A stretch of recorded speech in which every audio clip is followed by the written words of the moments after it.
Hola a todos, bienvenidos otra vez a este canal de trabajo social y dinamización. Uy, me he liado. Dimensión terapéutica del trabajo social. Hoy estamos con Ana. Ana Curto, que es Martín Curto, pero yo te he puesto Ana Curto, ¿no? ¿Qué tal? Buenas. Hola Gabriel, encantada de estar aquí contigo. Igualmente. Vale, te presento, que tardo un segundo en hacer la presentación, que para eso hemos tenido. Ana Martín Curto, en redes sociales Ana Curto, reside en Valladolid, capital, eres de Pucela, como decimos los de fuera, diplomada en trabajo social por Valladolid, experta en mediación familiar por la Universidad Pontificia de Salamanca y además formación en terapia gestal por el Instituto Psicoterapia Gestal de Madrid y máster en inteligencia emocional, ¿no? Muchas gracias por venirte a este canal con tal currículum que tienes, que creo que es importante. Muchas gracias a ti por invitarme, Gabriel. Vale, si vamos a empezar, si quieres, con la entrevista, ¿vale? Eh, Ujú. ¿Qué es para ti el trabajo social? Esa es la pregunta más importante que hacemos aquí.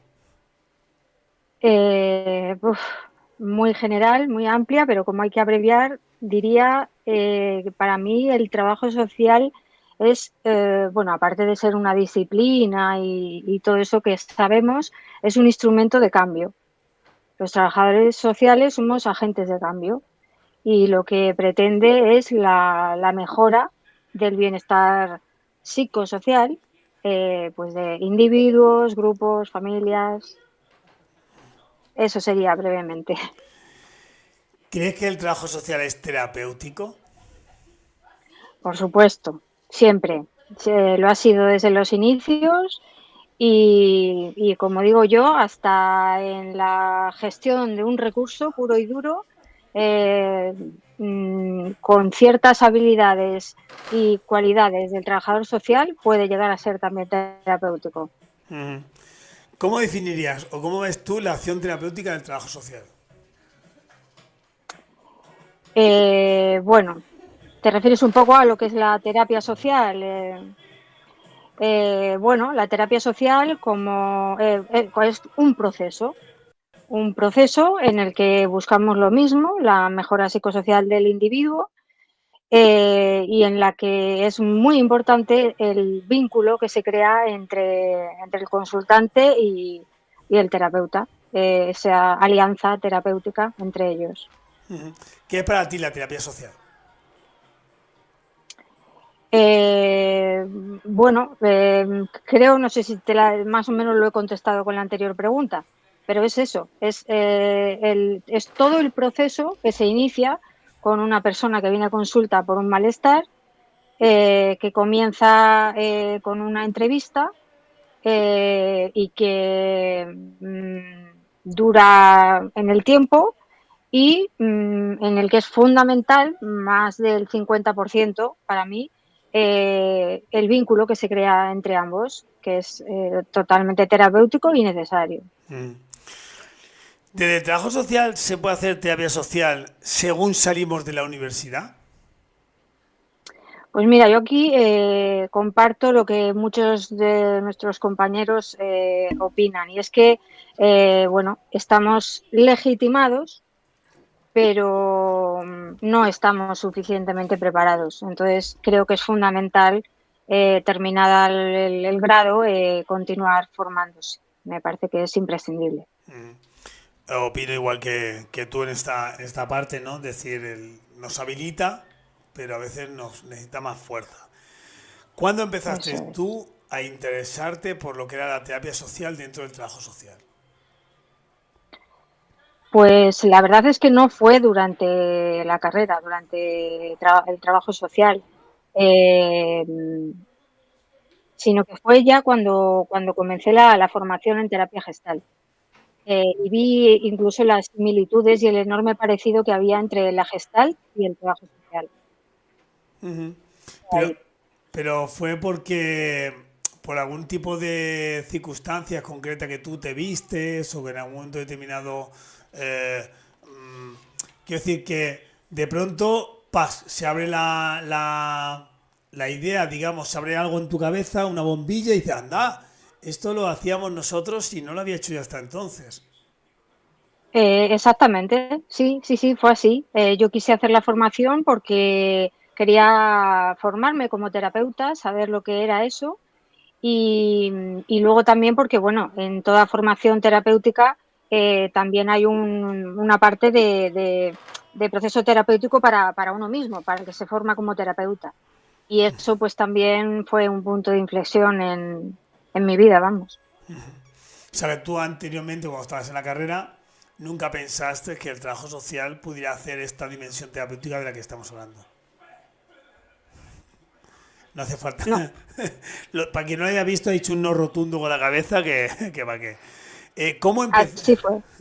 cómo empezaste a formarte para ser terapéutica? ¿Qué formación específica empezaste primero? Pues fue la formación en terapia Gestalt hace ya unos cuantos años, que bueno, escogí porque me habían hablado de ella, sobre todo de que era una formación experiencial, vivencial, eh, en el que no había, o sea, no era una formación en plan sentarte en una mesa, coger apuntes, todo eso, sino que era como un laboratorio. Entonces eso fue lo que más me llamó la atención y entonces, bueno, también era durillo en ese sentido, ¿no?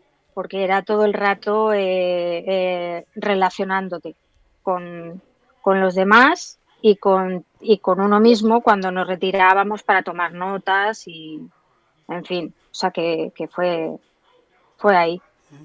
Fíjate, y me salto un poquito el guión de las preguntas para contarlo, porque yo creo que lo que estás contando ahora es algo que no todos los trabajadores sociales o trabajadoras sociales que se forman en terapia viven esa parte de experiencia, ¿no? Yo cuando me formé, el profesor que nos formaba o la persona que nos acompañaba decía, no, no, no te olvides, tú aquí no vienes a aprender a hacer terapia, vienes a hacer terapia para ti. Y esta parte luego tú la llevarás al resto, ¿no? Como lo importante para el Ajá, terapeuta era primero conocerte a sí mismo, hacerse su propia terapia, digamos, entre comillas, para que luego después él pueda realizar estas acciones que hablamos, ¿no? Y cuando yo fui, que es lo que quiero presentar, claro, de pronto dije, yo no tengo ningún problema, ¿por qué tengo que contar a esta gente mis mierdas? Y perdón por la expresión, ¿no? ya, Y sí, sí, lo que sí, tú has sí, dicho de que era durillo, ¿no? Decir, ¿por qué tengo que claro. contar a toda esta gente mis cosas que son de mi vida privada, ¿no? Y no nos dábamos cuenta de que esa es la sensación de la persona que viene a terapia, que nos cuenta sus cosas a veces sin conocernos, ¿no? Y lo importante que es pasar por ello para crear ese vínculo futuro en la terapia. Bueno, metiendo este speak que a veces meto porque me gusta mucho Muy bien, lo que genial. reflexionáis. Eh, bueno, ya nos has dicho en qué escuela te has formado, ¿no? ¿Cómo explicarías un poquito la metodología en la que te formaste? Bueno, pues la Gestalt, digamos que lo que promueve es aumentar el darse cuenta, un aumento en la conciencia, sobre todo en el percibir, en el sentir y en el actuar. Eh, Cuanto más conscientes somos de todo eso, más cuenta nos damos de lo que nos está sucediendo realmente y no lo que nos estamos contando, lo que nos dicen los demás, las creencias, todo lo que venga de fuera, sino ser lo más auténtico posible. Entonces, digamos que hacerse responsable de lo que es tuyo, pero sobre todo eso, sobre todo el darse cuenta es muy importante en la metodología de la Gestalt. Eso es muy importante también cuando a la otra persona le estamos transmitiendo, ¿no? Que sea consciente de su capacidad que tiene de transformar su propia realidad y de cómo le está sintiendo y cómo está viviendo. Eso es. Sí, sí, a ver, es la propia, el propio consultante el que tiene todos los recursos y las capacidades, pero muchas veces no es consciente de ello tampoco. Entonces, bueno, de ahí ese aumentar el darse cuenta. Bueno, pasamos un poquito a la parte más tuya de Ana, ¿no? Eh, Hablando de tu experiencia, ¿tú actualmente tienes un gabinete, no tienes un gabinete? ¿Dónde desarrollas tu actividad ahora mismo terapéutica? Bueno, yo trabajo en centros de personas mayores del ayuntamiento de aquí de Valladolid, dando talleres de memoria para personas mayores. Y luego, pues, en la otra parte del día, la que me queda, pues la dedico a la terapia eh, para personas con alta sensibilidad. Defínenos lo que es una persona con alta sensibilidad, que a veces, sin darnos cuenta, y hay que decirlo, las profesionales del trabajo social ponemos nombres chulis a las cosas, pero dice la gente, ¿esto qué es, no? O sea, Ya, a ver, es un rasgo de la personalidad que fue descubierto en los años 90 del siglo pasado, o sea que ya tiene más antigüedad de la que creemos. Las personas con alta sensibilidad, como es un rasgo de la personalidad, no se trata de ninguna patología, sino un rasgo. Eh, digamos que para estar en presencia de ese rasgo, que se llama también sensibilidad del procesamiento sensorial, deben cumplir cuatro condiciones, cuatro requisitos. Uno de ellos es procesar la información de manera más profunda.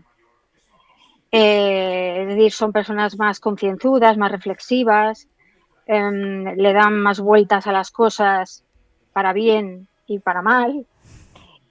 También tienen una gran capacidad para la empatía y una emocionalidad intensa.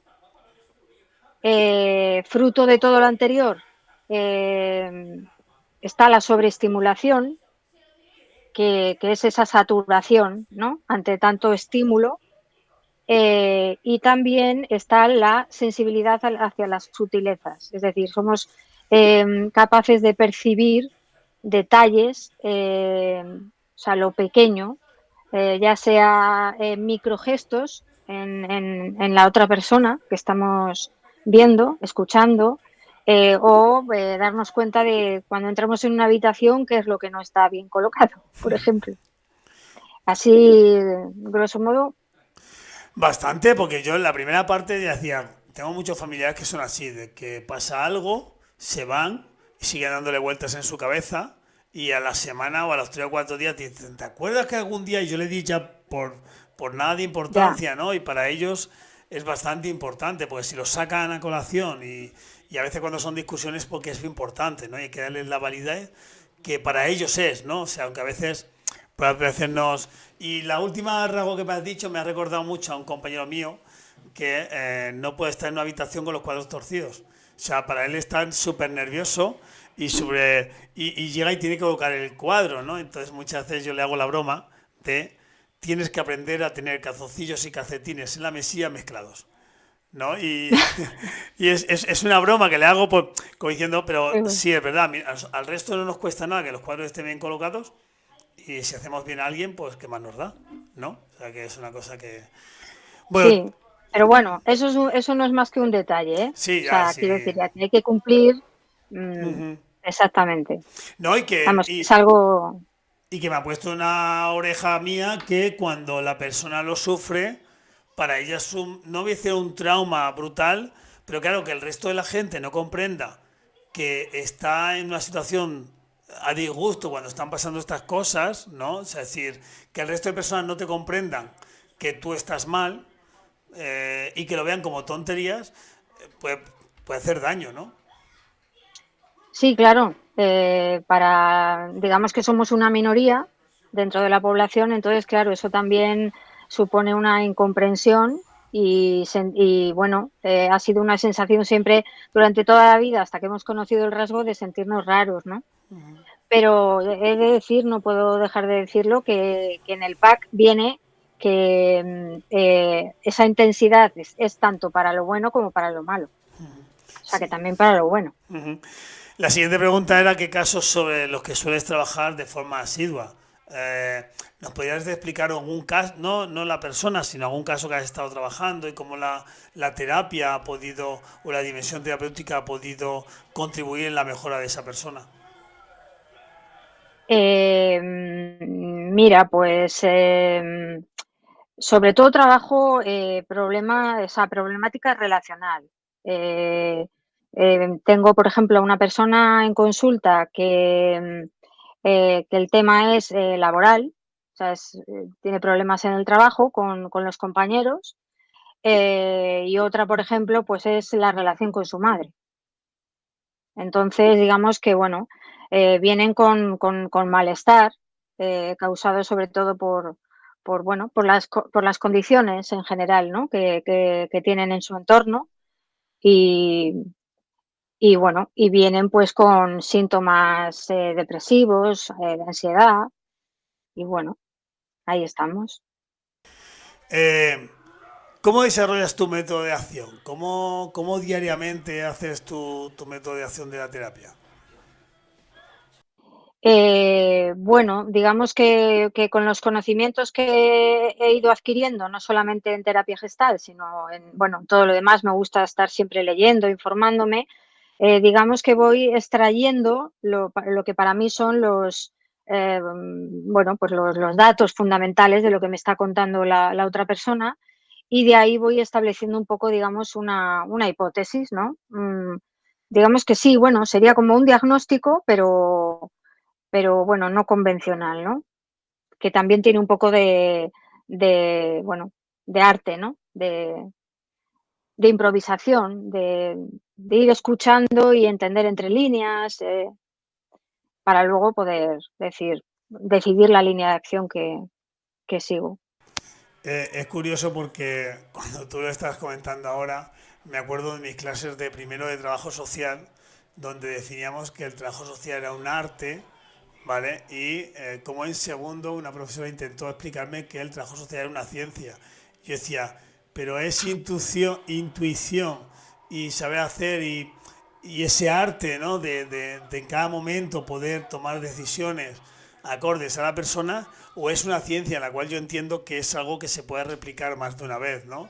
Y entonces cuando lo estaba contando, me estaba acordando que a mí me gusta más la otra parte, ¿no? La de pintar el cuadro según esté la otra persona delante de nosotros, Eso es. es importante. A mí también. ¿Te ha sido sencillo dedicarte a la atención directa en terapia? No, creo que muchos respondemos eso tristemente, porque, bueno, pues lo típico. Ha habido quien se ha interesado por mi perfil, pero enseguida me ha preguntado si soy psicóloga. Alguno al responderle, no, soy trabajadora social, me ha dicho que no, que ya no quería. Y otros, pues bueno, también es verdad que, que colaboro con la Asociación de Personas con Alta Sensibilidad de España y entonces digamos que me conocen un poco a través de ahí y como creen que es algo fiable, pues dicen, bueno, pues esta persona lo será también. Y yo creo que de ahí es por lo que me está siendo un poquito más fácil, pero no, no es fácil, no. ¿Alguna vez te han llamado psicóloga? ¿Alguna persona con la que estabas trabajando? O sea, no Sí, psicóloga, sino, sí, bueno, entiéndeme, que esta es mi psicóloga, como diciendo es la que me hace la terapia. sí. Ujú. Y bueno, digo, ahí que de verdad, qué sufrimiento. Porque claro, tienes que hacer ahí también una labor, pues eso, de explicar, ¿no? Pedagógica y decir, no, no soy psicóloga, soy trabajadora social clínica. Y bueno, y me llegan a preguntar y pues qué es eso, pero muchas veces me han llamado psicóloga, muchas. Sí, sí. No sé si es bueno o es un lastre, ¿eh? Que no sé si... Porque, y te cuento una anécdota que no he contado nunca aquí. Yo estoy trabajando en un caso de un niño, un pequeño, en el cual habían ido durante un año entero, todos los viernes, a un psicólogo a Madrid. Yo soy de Talavera. Y no habían conseguido nada. Y cuando venían, vienen con la cuestión de, no, es que no hemos conseguido nada, pero bueno, venimos para probar, ¿no? Y la cuarta sesión que teníamos, se dan la vuelta y te dicen, pero bueno, ¿dónde estabas tú, no? Y le dije, porque tu ¿Ves? hijo no tiene un problema psicológico, tiene otro tipo de problemas que los profesionales son las trabajadoras sociales, ¿no? Que a veces creo que eso también tenemos que ir poco a poco, por medio de esto de YouTube, por más lugares, viendo que a veces el malestar del ser humano no siempre es bien atendido por el profesional de la psicología porque no está preparado para ello. Y nosotros sí que Exacto. estamos preparados. Mi speech normal para intentar convencer a la gente de que se haga terapeuta Muy bien, social. ¿Qué muy importancia bien. dirías tú a hacer un buen diagnóstico para la posterior atención? Pues mira, aquí voy a replicar, o sea, no, voy a repetir lo que le oí decir a Jonathan Regalado, que fue diagnóstico sí, pero no siempre, ¿no? Algo así creo que dijo.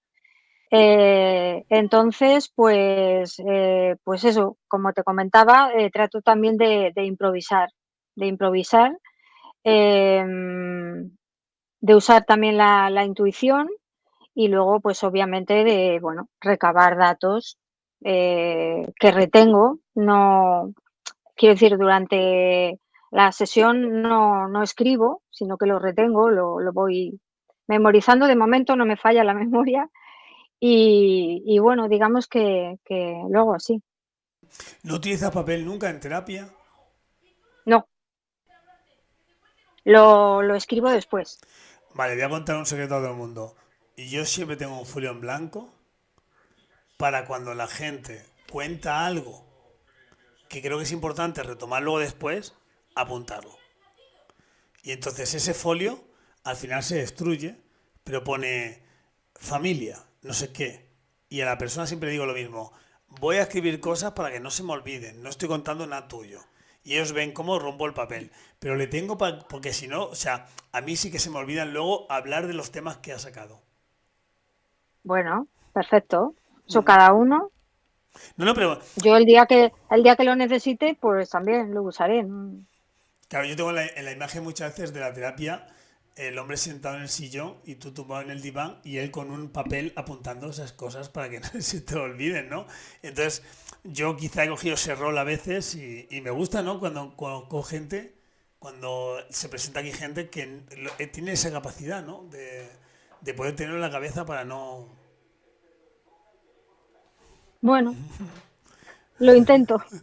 No sabemos si es bueno o es malo. Vale. ¿En qué debe formarse una persona para ser terapeuta social? ¿Qué cualidades debe de tener? Eh, bueno, cualidades. Yo creo que es importante la empatía. Sé que tú no estás de acuerdo, pero para mí ¿Por qué sí dices que, eso? porque te lo he oído decir por ahí. Ahora lo Eh, explico, ahora lo explico. y yo también, y yo también. A ver, la empatía justa, vamos a decir, ¿no? O sea, comprender de manera cognitiva y emocional lo que le está ocurriendo a la otra persona, pero siempre con una distancia emocional, que no interfiera en el proceso, que yo creo que va más por lo que tú, por lo que tú crees también. Puede ser, no lo sé.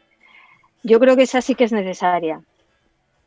Y también es necesario, pues bueno, que sea una persona que no juzgue, eh, que valide las emociones del otro, que no le diga cosas como, bueno, pero veamos lo positivo o cosas de ese tipo, ¿no? Sino que legitimar lo que el otro está sintiendo.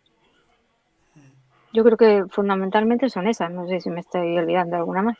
Sí, no, es también, cuando decimos la empatía, yo, si me has escuchado y has visto alguna vez mis escritos, lo que yo cuestiono es que la empatía sea el eje principal del trabajo social dentro de la terapia. No. Quiero decir que hay veces que tú no puedes empatizar con una persona y como bien dice Jonathan Regalado, no hace falta hacer un diagnóstico para poder intervenir, porque tú llevas el proceso de una intervención breve Mm. y no hace falta empatizar con la otra persona. La persona puede ser que yo no empatice, pero le pueda ayudar. Quiero decir que no es tan importante. Ahora bien, yo reconozco que cada persona que pasa por mi despacho, en cierto modo, termino imaginando su vida, sus sentimientos, sus conocimientos, para que en cierto modo yo pueda tener como que herramientas para luego poder ayudar a esa persona. Es decir, no es lo mismo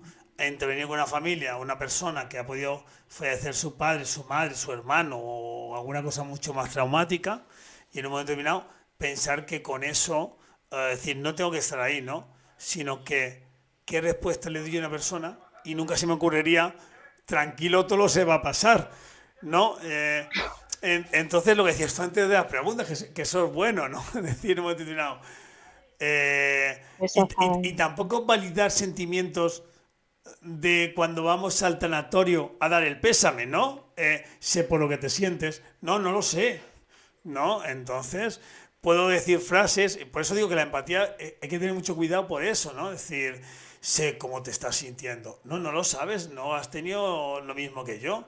Entonces, creo que es importante esa empatía para entender que la otra persona está sufriendo. Y a lo mejor nosotros ahí la intervención tenía que ir eso, válido tu dolor, lo estás pasando mal, son Eso circunstancias difíciles para ti. O sea, cuestiones que yo no me estoy metiendo dentro de ello, con lo cual no estoy utilizando esa empatía de sé cómo te sientes, sé por lo que estás pasando. No es necesario. O sea, yo creo que a veces es perjudicial decirle a la otra persona que tú estás sintiendo lo mismo que él. No, la puedes. Por eso digo que, cuidado, y yo no necesito explicarle al otro que siento lo mismo. Pero a ver, o sea, no es necesario que tú te sientas, o sea, que tú sepas cómo se siente el otro, porque, a ver, estará pasando por situaciones por las que tú no has pasado, pero te haces una idea Hmm. y eso te sirve para validar lo que él está sintiendo. O Sí, sea, ahí. es algo que te acerca, ¿no? A la otra persona. Yo que viví en la época en la que la empatía y las habilidades sociales era todo el trabajo social. Había que ser empático con la otra persona y había que trabajar las habilidades sociales. Y llega un momento que dices tú, bueno, hagamos otras cosas, ¿no? Entonces, por eso a veces mi tiña Ya, a la empatía, ¿no? Yo voy a contar un caso.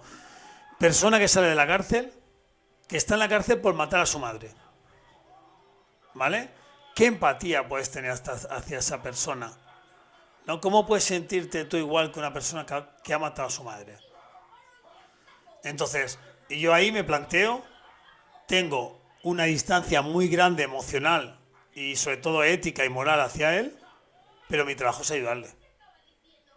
Y a partir de ahí sí. trabajo los procesos sin llegar a empatizar con él para que él pueda eh, salir de su situación de haber estado en la cárcel y salir a la calle. Sí, tú lo ves más como, pues, más racional, en el sentido de, venga, ¿no? Ser práctico, pragmático. Sin embargo, para empatizar con alguien no es necesario que compartas lo que el otro, quiero decir, que se ha matado a su madre, yo no voy a empatizar, o sea, voy a empatizar a tratar de entender emocionalmente y cognitivamente qué le llevó a hacer eso. Ahí sí puedo empatizar. Y yo creo que es una herramienta más, vamos, Sí, no, es sí, importante. claro, sí, yo le doy la importancia que tiene porque la utilizo, pero que no es la panacea de que haya que empatizar con todo el mundo, que es lo que yo cuestiono, ¿no? A veces se puede ayudar sin llegar a empatizar. Pero bueno, siguiéndome, que si no nos liamos aquí, ¿cuál es la diferencia plausible que puede haber entre un trabajo social terapéutico con respecto a otras ciencias? Eh, a ver, yo creo que es esa interacción del individuo y el entorno. Es ese buscar un ajuste creativo entre las necesidades del individuo y las necesidades del entorno. Eh, el individuo tiene unas demandas, el entorno tiene otras, que a veces al individuo le superan. En fin, yo creo que es eso, fundamentalmente. Y creo que lo has explicado, por lo menos de mi punto de vista, creo que es la parte que más nos diferencia, ¿no? Tenemos la importancia del entorno. Como profesional de lo social, ¿qué aporta el trabajo social al trabajo dentro de lo terapéutico y dentro de lo que llamamos la salud mental? Bueno, teniendo en cuenta que la salud mental llamada así actualmente, no deja de ser una salud en sentido holístico, ¿no? O sea, la totalidad del ser es el bienestar psicosocial. Eh, entonces, a ver, retomando un poco la pregunta, me has dicho qué aporta el trabajo social a la salud mental. Claro, dentro de lo social que trabajamos nosotros, o sea, ¿por qué es importante que el trabajo social esté dentro de este ámbito que es la salud mental, ¿no? ¿Cómo podemos aportar Ajá, nosotros vale. dentro de la salud mental? Bueno, pues tomando un poco todo lo anteriormente dicho, es esa importancia que le damos al entorno, al ambiente y cómo influye sobre el individuo. Y tener en cuenta pues, lo estructural, en fin, todo eso es vital, me parece a mí. Y luego ya que hemos terminado las preguntas, al final te decía, va a haber dos preguntas o que suelo hacer yo al final, dependiendo cómo vaya la entrevista, y decías tú, y estas preguntas no las he entendido, ¿no? Pues fíjate qué simple es, ¿no? Al principio te hemos presentado donde estás trabajando y estás trabajando con personas mayores, digamos, gerontología, dentro de las actividades de envejecimiento activo y saludable, ¿no? Un abanico, o sea, un espacio que tampoco es tan grande dentro del trabajo social, que parece que es un espacio mucho más de otras profesiones, como puede ser la terapia ocupacional, la psicología, ¿no? Y que el trabajo social no está dentro, ¿no? Y te hago una pregunta, pues yo soy un defensor del trabajo social dentro del ejercicio de el envejecimiento activo, ¿no? ¿Qué, Totalmente. ¿Qué aportamos dentro del trabajo social de nuestra esencia al envejecimiento activo para que nuestra profesión esté ahí? Uf, pues un montón, porque nuevamente estas personas de una edad están insertas en una sociedad, en una cultura. eh, Hay un montón de cosas que les afectan, ¿no?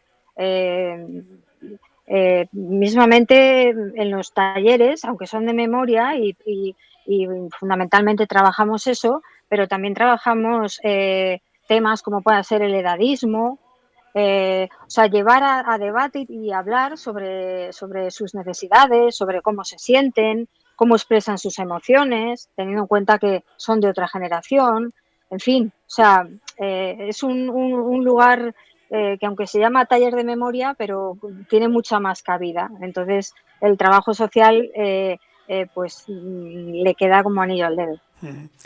Y la última pregunta tiene que ver, bueno, serían como dos preguntas, ¿no? La primera es, ¿qué aprendes o qué te llevas trabajando con personas mayores? Que para mí es un placer. Vengo esta tarde a hacer un taller en parrillas y disfruto y aprendo, ¿no? Eso, lo primero que aprendes, que te llevas, ¿no? Y la segunda, ¿qué puede aportar las personas mayores a nuestra sociedad todavía? Que yo pienso que están aportando, pero bueno, a veces el edadismo, lo has dicho tú claramente, les aparta cuando cumplen una edad y que no aportan. Pues a ver, mi experiencia es estupenda, es maravillosa, eh, porque es un espacio en el que, o sea, yo me siento genial, me llevo muy bien pues eso, vamos a decir, personas de una edad.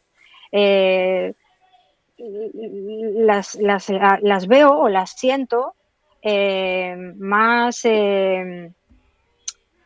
cercanas, menos individualistas. Por ejemplo, se preocupan mucho por mí y eso pues es muy bonito porque yo intento ocuparme de ellos, ¿no? Cuidarlos en la medida de mis posibilidades, pero es que ellos me devuelven tanta gratitud que eso pues no ocurre con otras personas, ¿no? Entonces a mí me encanta, vamos, estoy muy orgullosa de ello. Y, y luego decías que pueden aportar ellos, pues es que con tanta experiencia de vida que tienen y tanto que ha cambiado la sociedad, pues yo creo que pueden aportar y aportan muchísimo. Lo que pasa que la sociedad no está tampoco preparada o no quiere verlo, escuchar lo que tienen que decir. pero no sé, yo al lado de una persona de edad, te hablo de que las tengo de 93, pues aprendo muchísimo sobre la vida. Yo que para mí es de lo más gratificante que hay y eso que abandoné la parte de las personas mayores porque morían y a veces me apenaba, Ya, ¿no? Era como muy doloroso verlas o perderlas, ¿no? Es como que llevas un duelo todos los días con gente, ¿no? Y yo creo que con el tiempo, tanto mi compañero el psicólogo o mi compañera educadora o otra educadora que hay, les he contagiado la vida por trabajar con los mayores desde eso que tú estás diciendo, ¿no? Desde esa gratitud de llegar allí y preocuparse por ti y hacerte lo posible para que esté todo bien y con poquitas cosas sacarte una sonrisa y cuando vas con un problema te dicen, ah, dentro de 3 meses ese problema ni te acuerdas de él. Y son esas cositas que es interesante. es Pues muy gratificante. sí. Pues Ana, hemos llegado al final de la entrevista, 35 minutos de hablar que llevamos. O sea, parece que no, decías tú no sé qué ibas a contar, fíjate lo que has hablado y Ya te ah, digo. Y mira cómo ha pasado. ahora te toca a ti si te quieres hacer alguna pregunta, alguna del final y todo, y si no, pues vamos cerrando y que la gente disfrute. Bueno, pues más que pregunta, que ahora mismo no se me ocurre nada, es que me ha encantado Ujú. charlar contigo. Son estas cosas que, bueno, que dice uno que le nutren, ¿no? Y bueno, hacía mucho también que no charlaba con un compañero, con un colega, con Ujú. un trabajador social. Así que, así de esta manera.